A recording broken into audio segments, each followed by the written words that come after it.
I'm billionaire మనం ప్రతి date of బర్త్లా పుట్టి ఉంటాం. అంటే ప్రతి డేట్ ఆఫ్ బర్త్ అనేది చాలా చాలా పవర్ఫుల్ అండి, నిజం.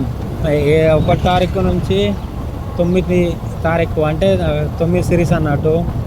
ఈ 30 రోజులు అలా పుట్టిన ప్రతి వ్యక్తి చాలా చాలా అదృష్టవంతుడు అండి.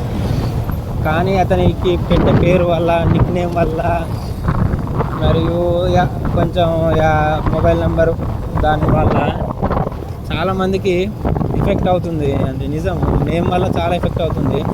మీరు చూడండి, కంపల్సరీ ఒక వ్యక్తి ఒక డేట్ ఆఫ్ బర్త్లో పుట్టిందంటే ఏదో తేదీన మళ్ళీ డేట్ ఆఫ్ బర్త్ అంటే ఏదో తేదీన చనిపోవాలి కదా.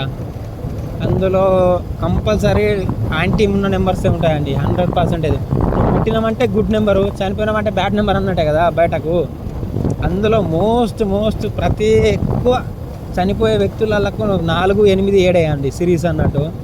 ఈ 2 తారీఖు పుట్టిన వాళ్ళకైతే ఇంకా మరీ డేంజర్ అండి అది. ఈ వాళ్ళకు ఆ తేదీలు చాలా ఎఫెక్ట్. అంటే 2, 11, 20, 29 ఈ తేదీలో పుట్టిన వాళ్ళందరికీ ఈ 4 సిరీసు, 8 సిరీసు, 9 సిరీసు చాలా చాలా డేంజర్ అండి. దాని తర్వాత 7 అంటే నార్మల్ అనుకోండి. మీరు ఎక్కడైనా చూడండి ఈ నెంబర్లో చనిపోతారండి. మేము చాలా డెప్త్లో చూసినాం. నేను నమ్మితే నమ్మండి, లేకుంటే జస్ట్ చెప్తాను అన్నట్టు. 2 సిరీస్ వాళ్ళకు డెడ్ యాంటీ నెంబర్స్ ప్లస్ చనిపోయినరు. అంటే వాళ్ళ ఏ ఇయర్లో చనిపోతారని తెలియదు, కానీ డేట్ అయితే తెలుసు. అది మంత్ ఇయర్ గురించి కొంచెం చూస్తాను, కానీ సింక్ కావడం లేదు. చూడాలి. ఈ డేట్ అయితే కన్ఫర్మ్ అయిపోయినాయండి. I'm billionaire.